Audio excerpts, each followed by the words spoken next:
we are looking at how to pronounce this word, as well as how to say more interesting, related, and some of the most mispronounced words as well. So make sure to stay tuned and consider subscribing for more learning how do you say it in British English, because the American pronunciation is different. This is said as cosignatory, cosignatory. In American English, however, it is usually said as cosignatory, cosignatory in American English versus cosignatory in British English. And now you know it all. Did you get this? Was this any helpful? Let me know in the comments and by using the like button. Thank you kindly for your support.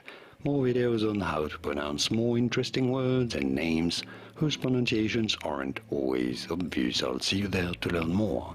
Thanks for watching.